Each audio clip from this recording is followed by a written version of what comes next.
आखिर कैसे दुनिया का सबसे टॉप क्लास होटल बंद करवा दिया एक फटीचर से दिखने वाले इंसान ने? जिस फटीचर घर जमाई से अपनी जूतियों पर नाक रगड़वाई एक सास ने, कैसे उसी घर जमाई ने बचाया उनका अरबों का डूबता हुआ बिजनेस एक कॉल में?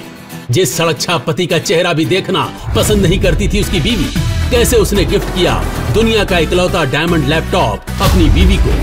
जो फटीचर घर जमाई चाय तक उधारी के पैसों पर पीता था, क्यों उसका बैंक अकाउंट देख छूट गए सबके पसीने? अरे फटीचर, ये 7 स्टार होटल है, कोई ढाबा नहीं कि मुंह उठाकर चले आए। अंदर कहाँ चला जा रहा है? भाई साहब मेरा यकीन कीजिए, अंदर मेरी मीटिंग है आधे घंटे में। तेरे कपड़े फटे हुए, चप्पल में छेद हो रखा है और तू कह रहा है कि आधे घंटे में तेरी मीटिंग है यहाँ।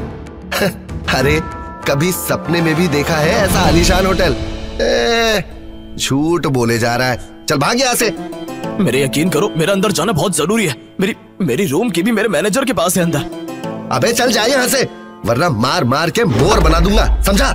शिवम 7 स्टार होटल के अंदर घुसने के लिए एड़ी तक का जोर लगा चुका था, मगर उसके हुलिये को देखकर वहां मौजूद सिक्योरिटी गार्ड ने उसे अंदर घुसने नहीं दिया। तभी शिवम की पत्नी दृष्टि, जो शहर के सबसे अमीर खानदान से बिलोंग करती थी, शिवम और दृष्टि सिर्फ नाम के पति पत्नी थे, क्योंकि उनकी शादी दृष्टि के दादाजी ने जबरदस्ती करवाई थी, जिसके बाद शिवम इनके घर में एक नौकर और घर जमाई बनकर रहने लगा। दृष्टि मेरा अर्जेंट अंदर जाना बहुत जरूरी है। मेरा रूम भी बुक है, बस तुम मेरी एंट्री करवा दो इन्हें बोलकर, क्योंकि ये मुझे अंदर नहीं जाने दे रहे। शिवम दृष्टि से गिड़गिड़ाते हुए रिक्वेस्ट करने लगा, मानो जैसे उसे बहुत बड़ी इमरजेंसी हो और उस होटल में जाना उसके लिए वाकई बहुत जरूरी हो। पर शिवम, जो एक छोले कुलचे बेचने वाला मामूली सा लड़का है, अनाथ है, उसका इस होटल में क्या काम? तभी दृष्टि के साथ आया उसका बिजनेस पार्टनर अंगद दृष्टि से कहता है, दृष्टि, ये कौन गरीब बदतमीज आदमी है? अरे इसे 50 रुपए दो और भगाओ यहाँ से। ये मिस्टर, तमीज से, मैं कोई 11 आदमी नहीं बल्कि दृष्टि का हस्बैंड हूँ। शिवम की ये बात सुनकर दृष्टि के साथ खड़े अंगद के होश उड़ गए। उसे क्या, बल्कि पूरे शहर को जरा भी अंदाजा नहीं था कि दृष्टि शादीशुदा है। तभी अंगद ने दृष्टि को देखा और पूछा, ये क्या कह रहा है दृष्टि? ये तुम्हारा पति है? अंगद का ये सवाल सुनते ही दृष्टि कुछ सेकंड के लिए ब्लैंक हो गई, लेकिन फिर उसने बड़ी हिम्मत करके कहा, क्या अंगद, तुम्हें सच में लगता है ये गरीब भिखारी मेरा हस्बैंड होगा? ये तो कोई चंदा मांगने वाला सड़क छाप आदमी है, मेरा पति नहीं। इतना सुनते ही शिवम को जोर का धक्का लगा, उसका दिल पिघल गया था। वो कुछ कहने ही वाला था कि अंगद बड़ी बदतमीजी के साथ शिवम पर चिल्ला दिया, इससे पहले कि मैं तुझे मार मार कर यहाँ से भगाऊं, अपने आप यहाँ से चला जा, समझा? शिवम अपनी किस्मत पर अंदर ही अंदर रोने लगा।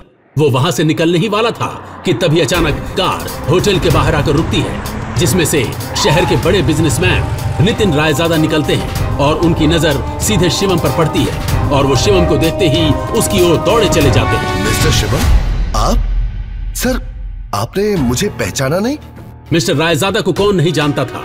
दृष्टि उन्हें देखते ही पहचान गई थी, पर उन्हें शिवम से बात करता देख दृष्टि और अंगद दोनों के होश उड़ गए। दृष्टि, ये मिस्टर रायजादा जैसा बड़ा आदमी शिवम से क्या बात कर रहा है और वो इसे जानता कैसे है? वही तो मुझे भी समझ नहीं आ रहा है। 5000 करोड़ की कंपनी के मालिक को कैसे जानता है? जरूर ये मिस्टर रायजादा का ड्राइवर होगा। काफी देर बात करने के बाद शिवम मिस्टर रायजादा से कुछ इशारे में कहता है और मिस्टर रायजादा तुरंत किसी को कॉल लगाते हैं और शिवम की उस 7 स्टार होटल में एंट्री करवा देते हैं। वो देखो, इस भिखमंगे ने मिस्टर रायजादा से भीख मांगकर होटल में एंट्री ले ली है। पता नहीं अंदर जाकर क्या करेगा। तभी दृष्टि भागते हुए मिस्टर रायजादा के पास जाकर पूछने लगी, हेलो मिस्टर रायजादा, मैं नारायण ग्रुप ज्वेलर्स की CEO हूँ। बुरा ना माने तो मैं पूछ सकती हूँ, क्या आप उस भिखारी को कैसे जानते हैं जो अभी अभी आपके पास खड़ा था? भिखारी? You mean mister Shivam?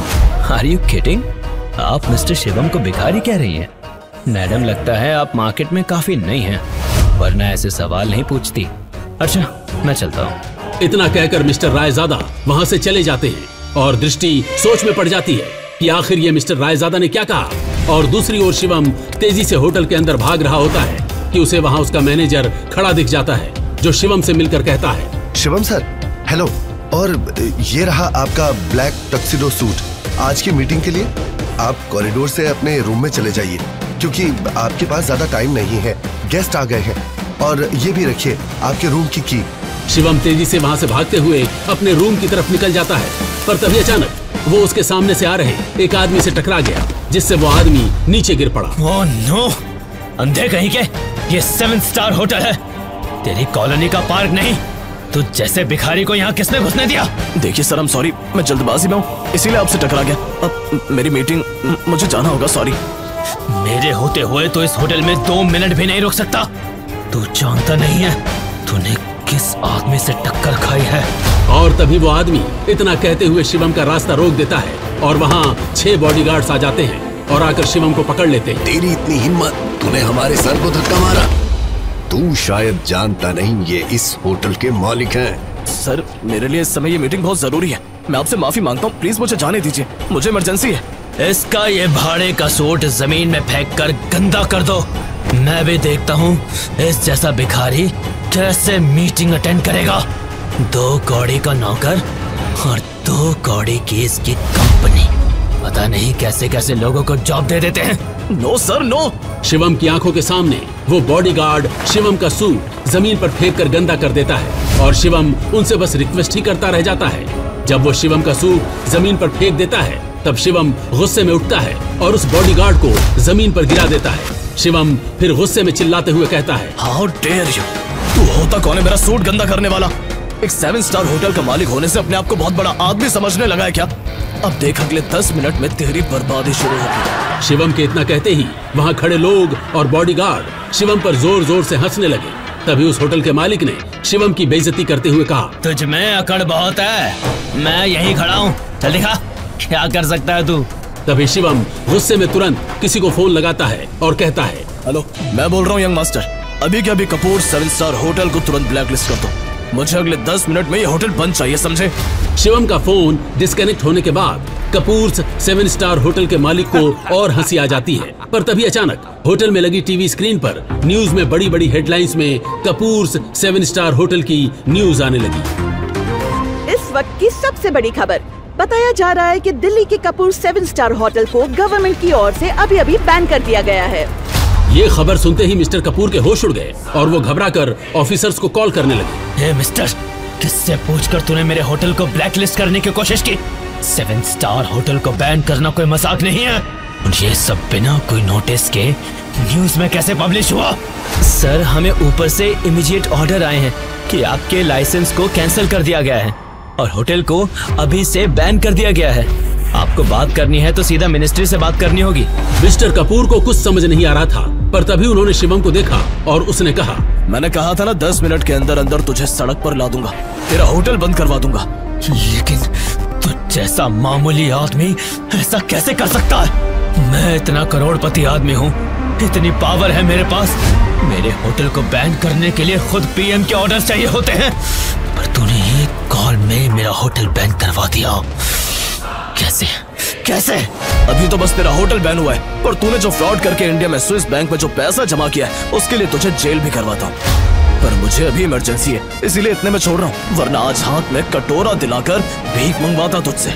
ये सुन वहाँ पर मौजूद सभी लोगों के चेहरे पर 12 बज गए थे। ये आखिर एक मामूली आदमी ने एक कॉल से देश के सबसे बड़े होटल को कैसे हमेशा के लिए बंद कर दिया। तभी शिवम का मैनेजर, जिसने उसे ब्लैक सूट और रूम की की दी थी, वो भागा भागा शिवम की तरफ आया और कहने लगा, सर, आपका वहाँ पहुँचना बहुत जरूरी है, वो लोग वहाँ आ गए हैं, आइए हमें अभी चलना होगा। सर, यानी ये कोई मामूली आदमी नहीं बल्कि बहुत रईस और पावरफुल आदमी है। सुनो, तुम्हारा नाम क्या है? शिवम वहाँ से निकलने ही वाला होता है, पर मिस्टर कपूर की बात सुनकर वो रुक गया और उसने घूरकर मिस्टर कपूर को अपना नाम बताया। और ये नाम सुनते ही वहाँ पर खड़े सभी लोगों के माथे पर पसीना आ जाता है और मिस्टर कपूर तो शिवम के पैरों पर गिर जाता है। सर, आप मुझे माफ कर दीजिए सर, मुझे माफ कर दीजिए। मुझे जरा भी पता होता तो मैं आपके लिए खुद होटल रिजर्व करवा देता। सर प्लीज मुझे माफ कर दीजिए, आइंदा ऐसी गलती नहीं होगी। डोंट वरी, जब होटल ही नहीं रहेगा तो गलती भी नहीं होगी, हटो अब। शिवम इतना कहकर अपने रूम की तरफ भागा और जाकर उसमें बैठ गया, पर तभी उसके पास यूएस से कॉल आई। शिवम सर, अब आपको उन लोगों से मिलने की कोई जरूरत नहीं है, हमें डोनर मिल गया है। बड़े साहब अब खतरे से बाहर हैं और हम उन्हें लेकर कल इंडिया ही आ जाएंगे। ओह थैंक गॉड, मैं तो डर ही गया था। अब शिवम बिना टेंशन के एयरपोर्ट से निकलकर सीधा अपने ससुराल यानी नारंग मेंशन पहुंच गया। उधर रोज की तरह शिवम दुनिया से बेखबर अपनी ही धुन में, हाथों में दृष्टि का लंच बैग और कानों में ईयरफोन्स लगाए ऑफिस आया। गुड मॉर्निंग मिसेस वर्मा, कैसी हैं आप? आज का दिन बहुत खूबसूरत है ना? Hello, how are you?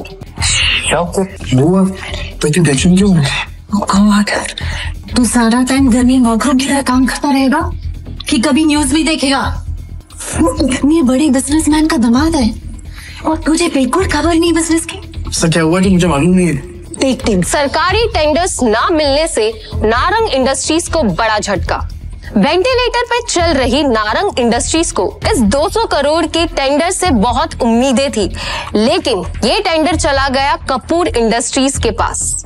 Narang industries और उसके गिरते हुए शेयर्स को कैसे बचाएगी दृष्टि नारंग? ऋषभ दृष्टि का बिजनेस पार्टनर था। वैसे तो उसे दृष्टि का जीवन साथी बनना था, लेकिन दृष्टि के दादाजी ने मरने से पहले जबरदस्ती दृष्टि की शादी एक सड़क छाप गरीब लड़के शिवम से करा दी थी, जो छोले कुलचे बेचता था। और फिर दृष्टि के दादाजी के गुजर जाने के बाद बिजनेस को संभालने के लिए दृष्टि के पिता अखिल नारंग ने बहुत कोशिश की, लेकिन वो कंपनी को संभाल नहीं सके।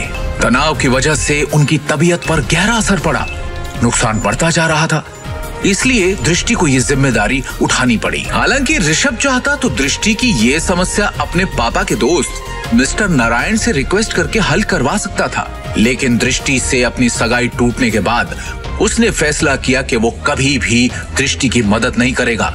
दृष्टि बिल्कुल खामोश बैठी थी, वो हर हाल में इस कंपनी को बचाना चाहती थी। टेंडर ना मिलने की वजह से सारे इन्वेस्टर्स ने अपने हाथ खींच लिए। इनफैक्ट ये देखो, ये बैलेंस शीट, इसमें भी कुछ खास नहीं है। They don't have trust on us anymore. अगर ऐसा ही चलता रहा ना तो हमारी कंपनी दिवाला हो जाएगा। नहीं नहीं नहीं नहीं नहीं नहीं नहीं, no. This cannot happen. I can't let this happen. ये कंपनी सिर्फ कंपनी नहीं है। दादाजी ने खून पसीने की मेहनत से नारंग ग्रुप ऑफ कंपनीज को खड़ा किया था और इसका परचम सिर्फ हमारे देश में नहीं बल्कि विदेश में भी लहरा रहा है। बहुत मेहनत से दादाजी ने इसे कामयाब बनाया है। हमारी एक गलती की वजह से या कुछ ना कर पाने की वजह से मैं दादाजी की पूरी मेहनत को मिट्टी में मिलने नहीं दे सकती। We have to do something. I can't lose this company. This is not the option. आप सब प्लीज कुछ कीजिए। आपको तो कोई आइडिया होगा ना, कोई सोल्यूशन होगा। Somebody just find a way. दृष्टि बेटा, तुम्हारे दादाजी के टाइम से हमारे कुछ वफादार एसोसिएट्स थे जिनके साथ हम बिजनेस करते थे, लेकिन उनके निधन के बाद ऋषभ के निर्देश पर हमने उनके साथ डील करना बंद कर दिया। अगर तुम कहो तो उनसे मर्जर की बात की जाए। राजा काका, दैट्स नॉट एन ऑप्शन है। और वैसे भी आज की खबर सुन के मुझे नहीं लगता कोई हमारे साथ मर्जर करेगा। Let's look at other options.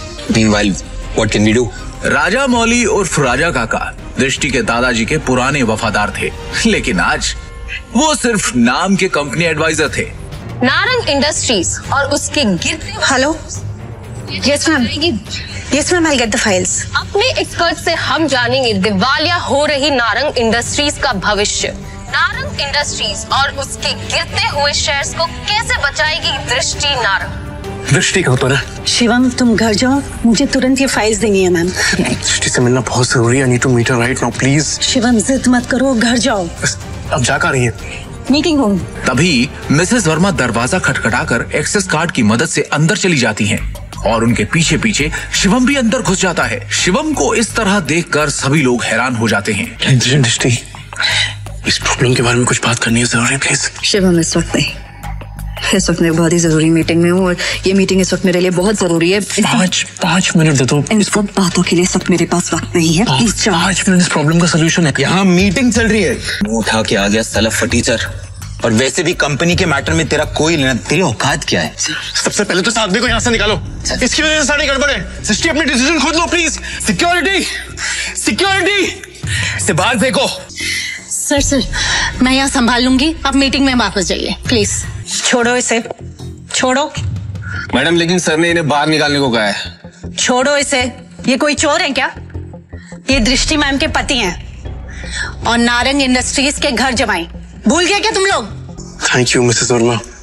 जितनी इज्जत आपसे मिलती है उतनी दृष्टि उसकी मॉम से भी नहीं मिलती। Thank you. Mrs Verma Shivam को ऑफिस की छत पर ले जाती हैं और उससे पूछती हैं। शिवम, हाँ जी, तुम अंदर क्या बड़बड़ा रहे थे? तुम कंपनी को संकट से बचा सकते हो, कैसे बचा सकता हूँ ये तो आपको अभी नहीं बता सकता, लेकिन आपसे कुछ मदद चाहिए मिसेस वर्मा। कंपनी की कुछ डिटेल्स चाहिए। कैसी डिटेल्स? मुझे शेयर होल्डर्स की, इन्वेस्टर्स की लिस्ट चाहिए और बैलेंस शीट भी देखनी है, उसके बाद ही कुछ कह पाऊंगा। अंदर जो कुछ भी हुआ उसके बाद ऑफिस का कोई भी स्टाफ तुम्हारी मदद करने को तैयार नहीं होगा, लेकिन एक आदमी है जो तुम्हारी मदद कर सकता है। अगर तुम उसको मना लो तो ही। कौन? Rajamouli sir. I think he can help you. वो दृष्टि के दादाजी के बहुत करीबी थे, लेकिन जब से ऋषभ आया ना ऑफिस में, उसने उनको साइडलाइन कर दिया। वो ना चेन स्मोकर है, तो वो हर एक घंटे आते हैं यहाँ पे सिगरेट पीने। तुम उनका इंतजार करो और कोशिश करो उनसे बात करने की। हाँ, मैं वापस जाती हूँ। शिवम वहाँ खड़ा होकर राजामौली का इंतजार करने लगता है। इसी बीच उसने अपनी जेब से फोन निकाला और किसी को कॉल किया। हेलो, कैसे हैं नितिन दादाजी आप? अरे शिवम जी, आपसे मुलाकात भी हो गई और आज आपका कॉल भी आ गया। हमारे तो भाग्य खुल गए। बोलिए ना सर। आपसे एक छोटा सा काम। हुक्म किया जाए मालिक। आप जल्दी से डिटेल्स पता करके मुझे कॉल कीजिए। रखता हूँ, बाय। राजा काका, रायजादा ग्रुप और नारंग इंडस्ट्रीज का मर्जर कैसा रहेगा? रायजादा, तुम इनके बारे में कैसे जानते हो? ये तो हमारे पुराने बिजनेस एसोसिएट्स थे। तुम्हें क्या पता इनके बारे में? इसके बाद शिवम ने राजा काका को कुछ ऐसा बताया कि उसे सुनने के बाद उनके होश उड़ गए। उन्होंने अपनी सिगरेट वापस रखी और शिवम को अपने साथ कॉन्फ्रेंस रूम ले गए। ये गरीब फटीचर अब तक यहाँ है। अपनी भाषा पर नियंत्रण रखो। दृष्टि बेटी, हमें शिवम की बात को सुनना चाहिए कि वो कहना क्या चाहता है। इसके पास एक योजना है। योजना? सड़क छाप। जितनी तुम्हारी उम्र है ना, उससे ज्यादा एक्सपीरियंस मुझे इस कंपनी में काम करने का हो चुका है। इस सब नोक झोंक के बीच दृष्टि गहरी सोच में थी। उसे अपने दादाजी की एक बात याद आ रही थी। दृष्टि बेटी, शिवम तुम्हारे लिए एक अच्छा जीवन साथी है और एक बात हमेशा याद रखना, जब भी तुम्हें या नारंग इंडस्ट्री पे कोई भी परेशानी आई तो शिवम ही तुम्हें उससे बाहर निकालेगा। आप कहना क्या चाहते हैं? इनफ। शांत हो जाइए आप सब, प्लीज प्लीज थोड़ी देर के लिए चुप हो जाइए। और ऋषभ तुम भी चुप रहो। भूलिए मत आप सब लोग, इस कंपनी की बॉस अब भी मैं हूँ। डिसीजन मेकिंग पावर मेरे हाथ में है, होगा वही जो मेरा फैसला होगा। शिवम तुम कहो, तुम्हें क्या कहना है? हाँ शिवम जी, क्या बेटा? सबसे पहले मुझे कंपनी के शेयर होल्डर्स और इन्वेस्टर्स की लिस्ट चाहिए और बैलेंस शीट भी देखनी है, उसके बाद ही कुछ कह पाऊँ। डिस्ट्रिक्ट, ये बहुत ज्यादा हो रहा है। हम ऐसे ही किसी को अपनी कंपनी की डिटेल्स शेयर नहीं कर सकते। लैपटॉप दो सर प्लीज।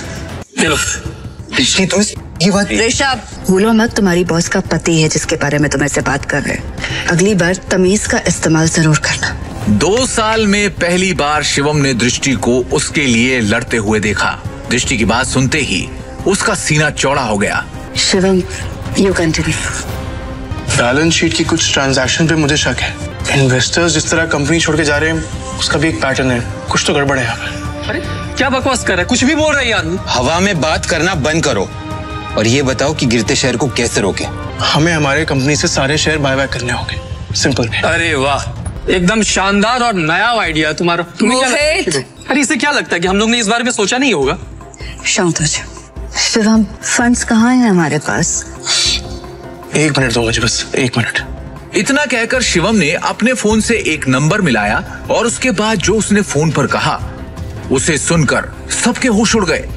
ऋषभ और मोहित की आंखें फटी की फटी रह गई। मिस्टर टोकस, मेरी बात ध्यान से सुनिएगा। सबसे पहली बात, राजाडा ग्रुप से नारंग इंडस्ट्रीज को फौरन 500 करोड़ ट्रांसफर कीजिए। दूसरी बात, राजाडा ग्रुप और नारंग इंडस्ट्रीज के बीच में मर्जर अनाउंस कीजिए।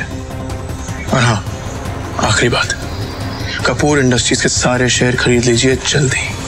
दृष्टि शिवम की इतनी बड़ी बड़ी बातें सुनकर हैरान थी। उसे यकीन ही नहीं हो रहा था कि उसका घर जमाई पति इतनी बड़ी कंपनी से उसकी नारंग इंडस्ट्री का मर्जर करवा रहा था। दृष्टि ने शिवम से कहा, शिवम तुम हो कौन? ब्रेकिंग न्यूज, बड़ी खबर आ रही है इस वक्त हमारे पास। रायजादा ग्रुप ने नारंग इंडस्ट्रीज के साथ मर्जर की घोषणा कर दी है। इस खबर ने नारंग इंडस्ट्रीज को फर्श से अर्श तक पहुंचा दिया है। नारंग इंडस्ट्रीज के शेयर प्राइस ने वापस से रफ्तार पकड़ी है। नारंग इंडस्ट्रीज का दुनिया की सबसे बड़ी कंपनी रायजादा ग्रुप से जुड़ना काफी फायदेमंद साबित होगा। क्या दृष्टि को मिलेगा शिवम से अपने सवाल का जवाब? आखिर क्या राज छुपा है शिवम की असलियत के पीछे? रायजादा ग्रुप से शिवम का क्या रिश्ता है? एक फटीचर इंसान ने कैसे देश की सबसे बड़ी कंपनी रायजादा ग्रुप से नारंग इंडस्ट्रीज का मर्जर करवाया? नारंग इंडस्ट्रीज के हाथ से टेंडर निकल जाने के पीछे क्या ऋषभ की कोई साजिश थी? आगे की कहानी जानने के लिए देखिए अगला एपिसोड सिर्फ पॉकेट एफएम के यूट्यूब चैनल पर, और शिवम द हिडन वॉरियर के सारे एपिसोड्स को सुनने के लिए डिस्क्रिप्शन में दी लिंक से डाउनलोड करें पॉकेट एफएम ऐप।